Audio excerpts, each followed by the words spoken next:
my friend, Chrissy Crash here. If you are ready to finally stop feeling unprepared for the upcoming roller derby season and you're ready to get noticed by your coaches, and then you are in the right place. So comment below with recording if you are watching this recording so that I know you watched it. We had a little bit of trouble with Facebook Live today. It's not cooperating, so I am doing this as a recording. Because here's the thing. So for those of you that don't know me, I've worked with dozens of roller derby athletes just like you, getting ready for a new season, right? And if you're like the clients that I've worked with, you have probably been struggling to maintain your strength endurance during the off season.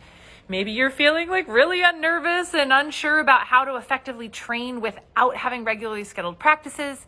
You might be feeling super anxious about the tryouts that are going to be coming up here in just like a month or so.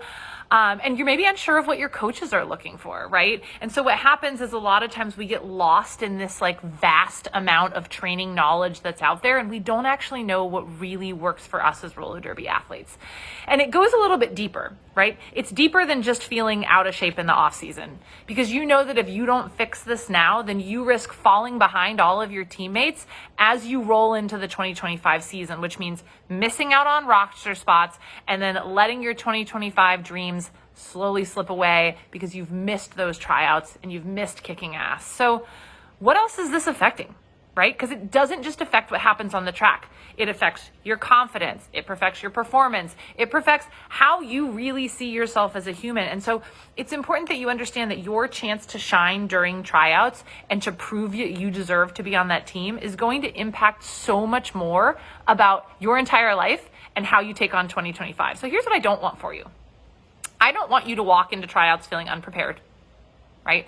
I only want you to feel like you're coming into tryouts 100% ready to go, right? I don't want you to roll in there feeling nervous and afraid, and then you just underperform and you watch your chances of making the team fade away. And that's why I have made this training, right? This is what we call the Crash Course Preseason Training Program, okay? It is so effective to boost your confidence and to get the coaches to notice you, okay? That's why we put this stuff together for you.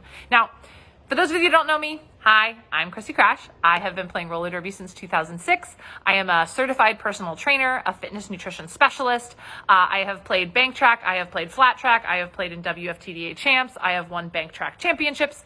I've done a lot of things. And so I have about 15 years of experience in sports nutrition and performance coaching, okay? Along with all of the years of roller derby on top of that. So I have helped hundreds of skaters help reclaim their strength, their vitality, and I'm going to help you do the same this off season. Okay. So what I'm going to share with you today is basically the essential strategies that you need to excel as a roller derby athlete in the off season to make the most of the beginning of next season. And then at the end, I promise I won't just throw all this information at you and then leave you hanging. So for those of you that maybe you have questions or you want some additional support, what I'll do is I'll share with you how Crash Course can actually help you execute this off-season training strategy effectively. Okay, so let's get into it. If you're ready, comment in the chat with "I'm ready" so that I know that you've made it this far watching. What I'm going to do is I'm going to show you the main points of effective off-season training for a roller derby athlete. Okay, and there are, how many of these did I make? That's what I thought. There's 5. Okay. There are 5 effective off-season training key points that you need to have in place. Now, the first one is the one that I find that most people don't even think to do, okay? Because if you're going into the off-season going, oh, what do I need to do to get ready for next season? Well, you should probably know the things that you need to work on. And most skaters don't think to do this, but what you need to do is you need to go to your coach or your captain or your veteran skaters and say, hey, what do I need to work on if I want to get a roster spot next season? Like, that seems so obvious to just ask, but most people don't do that. Now, why is it important that you ask this question to these senior skaters, decision makers, coaches, and captains? Well, number one, it's going to allow you then to create your training plan based on the things that the people in charge see that you need to work on. But number two, the secret sauce is that those people in charge now are going to start seeing you as someone who's taking initiative, which is going to bump you up on their roster of people to keep an eye out for, because they see that you're taking initiative and you're trying to hustle. So ask yourself right now, on a scale of 1 to 10, rate your current knowledge of what you need to work on. 1 being I have no idea what I need to work on, and 10 being I know exactly what I need to work on, right? Imagine how it would feel to show up to tryouts so prepared, knowing you worked hard on the key things that you needed to get better at, and you're showing up in the 2025 season stronger than when you left in 2024. Not a lot of people are going to be able to say that. And this is actually a really cool thing. So this is something that we teach all of our skaters in Crash Course to do. And we had one of our incredible skaters who had their off season actually this summer. They spent the entire Crash Course, or their entire roller derby off season, working on the things that they needed to work on. We actually custom designed them a program specifically for on skates, off skates, to make sure that they were working on what they needed to work on. And when they came back at the beginning of their new season, I kid you not, their coach literally goes, "What have you been doing? You have become a roller derby phoenix."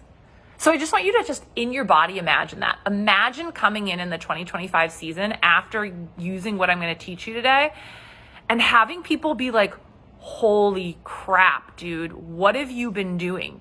You look incredible on the track." But it's going to start with making sure you know what to work on. So if you don't know what to work on, you need to be asking your coaches, okay? Number 2 is strength training. It's important that if there are certain things you need to work on, whether it's crossovers, lateral movements, pushing the pack, all of these things require strength training, but they require slightly different strength training, right? If you're working on apex jumps, you really need explosive single leg power. Okay. If you're working on lateral movements, that means that you really need to make sure that your glutes are staying engaged so you can stay in a low position while moving across the track. If you're focusing on pushing power, then we really want to be working your quads to get them super strong so that you can push through those packs. Okay. So the strength training is going to be built directly off of the specific skills that you're going to get from your coaches that you need to work on. Okay. So this is important because you need to build muscle through targeted exercise. You can't just do whatever. And this is what's going to increase your power on the track for your specific skills. A really good idea is focusing on compound movements, things like barbell thrusters, burpees, squat presses, anything that's going to involve multi-joint movements, single leg cleans. These are all, single arm cleans. These are all things that are going to really work your entire body, but then also make sure you're focusing on things like single leg strength training, right? Things that move you in a lateral position, not just a forward position. Lateral lunges as well as forward lunges. Okay. And this is something like inside of Crash Course, one of the things we do when we customize these nutrition programs, when we customize these fitness programs, is we're really looking at, like, as an athlete, what are the specific things that this athlete needs to work on? And then we're going to target all of the workouts around making those skills better. Right. And so imagine how it would feel if you were to be doing your workouts that were specifically targeted for those specific skills. So when you come back, all of a sudden, when you push through the pack feels lighter. When you're racing around the track, your push is so much stronger that you're like, whoa, where did all this speed come from? Right? So right now, on a scale of 1 to 10, rate your current level of strength. 1 being I have no strength, 10 being I am the strongest human on the planet. Okay. Where do you feel like you are right now with your roller derby strength? Okay.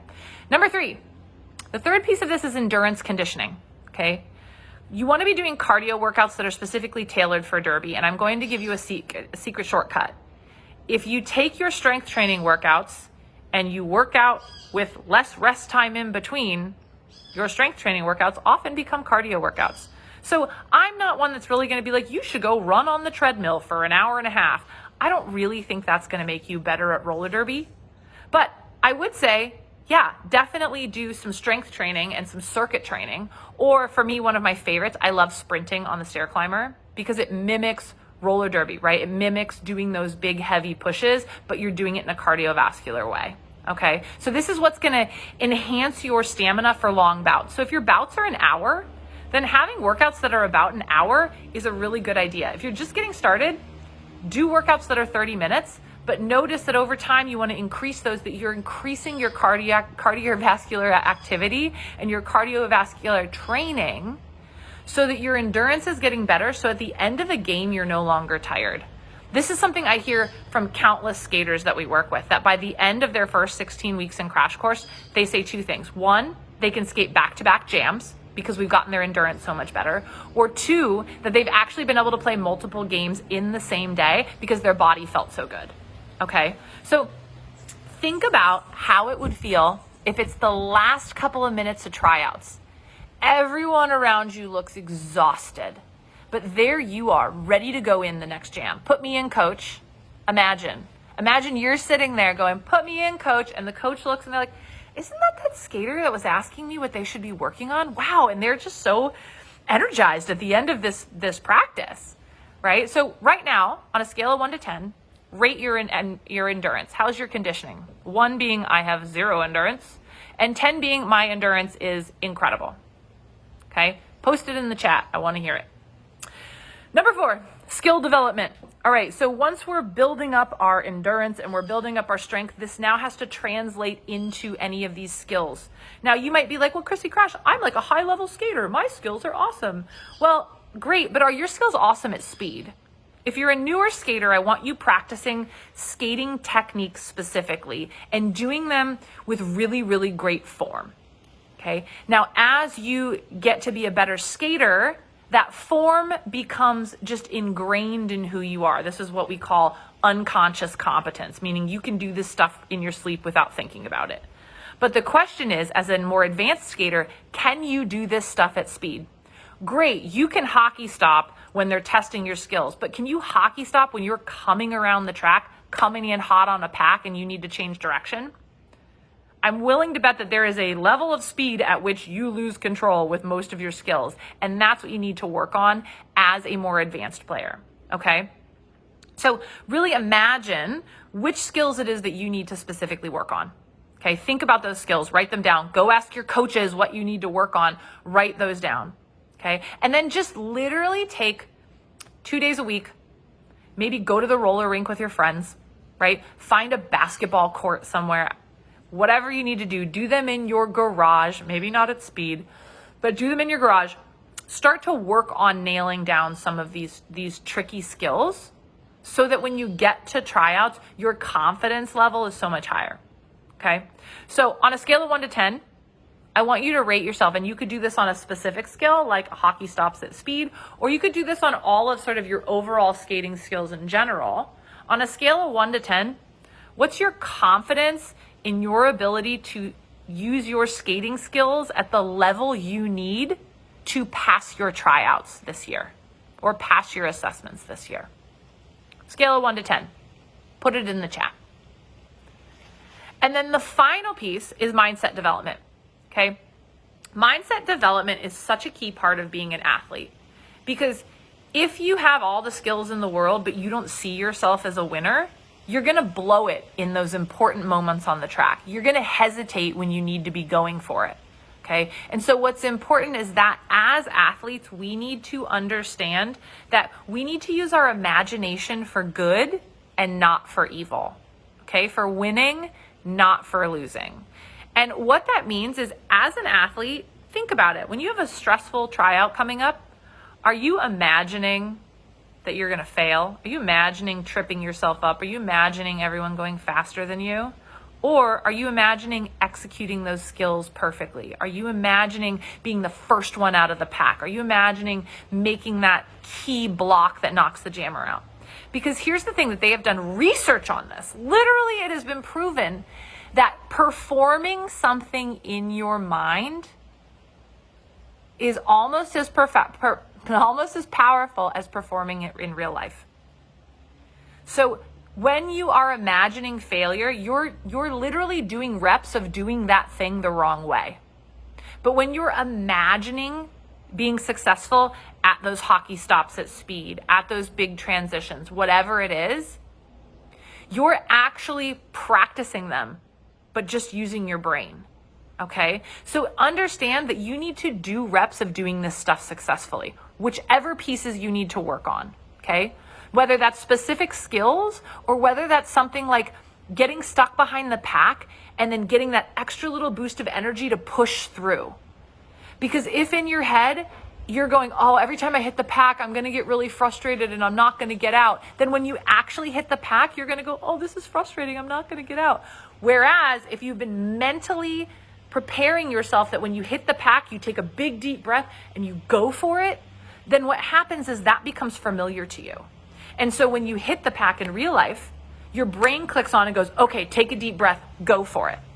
Right? And this is, again, something that we work with our skaters in Crash Course on a lot, is what are those stories inside their head? What are they practicing and rehearsing? Are they practicing failure? Or are they practicing success? So my question for you is, on a scale of 1 to 10, where is your confidence with your mental game? 1 being my mental game is crap. 10 being I have the most mental game amazingness ever. I want to know where you are. Okay. So your mission, right? As we go through this stuff, right, your action steps from here are super simple. You're going to put together your off-season training plan. So ask your coaches and your your coaches and your captains what you need to work on, and then develop an off-skates training plan to execute this over the next couple of months until we hit tryouts. Okay. Now, if you haven't seen any of the Crash Course testimonials, I'm going to drop a link in the comments here, because we have helped hundreds of skaters do exactly this. So if you want to check out what does it look like to work with Crash Course, I'm going to drop you a link for that. Okay. Now, I did tell you at the beginning that if you do need more help, that I can show you kind of what you need to do. I mean, honestly, you don't need me. You could put this stuff together yourself. It might be a little tricky with some of the which skills relate to which exercises kind of thing, but I'm sure with enough tenacity, you could probably figure it out. But you could actually go a lot faster with our guidance. So we have set aside a couple of hours in our calendar to offer you guys free strategy sessions. Okay. So you're going to do this with one of our Crash Course strategy coaches, and we literally specialize in helping skaters level up faster. So here's what you guys are going to do on the call together. Number 1, you're going to set 6-month goals, so you're clear on where you want to go, not just for tryouts, but for the first half of the season. Okay. Ask yourself right now, where do you want to be by halfway through the season? Have you even thought about that? And then if you're just living day by day and hoping it's all going to work out, I'm going to tell you that it's not going to. Okay. Number 2, we're going to unblock any roadblocks that you might have that are getting in the way of you being your most confident version on the track. And then we'll look at, okay, what else needs to be shifted so you can really get past these roadblocks and level up. And then finally, we'll put together a 16-week roadmap for implementing this off-season training plan. Okay. Now, we've only got so much time on the calendar, so if this is something that could help you, definitely sign up now. Plus, between now and December 20th, we are offering a $400 tuition credit for anyone who applies for and is accepted into, you have to get accepted into the program, into the Crash Course 16-week Crash Course in Transformation. We have exactly 6 of these off-season spots left. I'm going to include 2 links here for you guys. One is for afternoon strategy calls, and one is for morning, midday strategy calls. So just make sure if you're more of an afternoon, evening person, use that link. If you're more of a midday, morning person, use the other one. But I mean, the reality is, right, you're watching this and because, you're listening to this because this is important to you, right? You've made the decision to either watch this video or listen to the podcast version of this because you really want a solution to elevate your game and to prepare for next roller derby season. And this is it. This is what we do. So I'm asking you to make a decision for yourself. It's time to step up. It's time to stop the madness of feeling unprepared and feeling anxious, worried about tryouts. I mean, what do you really have to lose, right? So this is your opportunity to shine on the track, to impress your coaches, to achieve your derby dreams, right? And here's what you can gain. You can gain a clear path to strength, to confidence, and to the skills that you need to make the team. So if you're ready, I want you to sign up below for your free strategy session with one of our coaches. And together we'll set your goals, we'll uncover your roadblocks, we'll create your tailor-made roadmap for your off-season training. So don't let another season pass you by feeling unprepared, right? So you can click the link. I will put it in the show notes to secure your spot, and then I will see you on the inside, because here's the thing, you guys. Off-season is my favorite. This is when our next season's MVPs are born. I've seen it happen year over year over year with the people that start in our program in December. Who they are by February is unrecognizable. So you can start in a month and try to catch up, or you can start now and get ahead of the pack. So whether you do that with us or on your own, it is time to get ready now for next season. I'll see you later.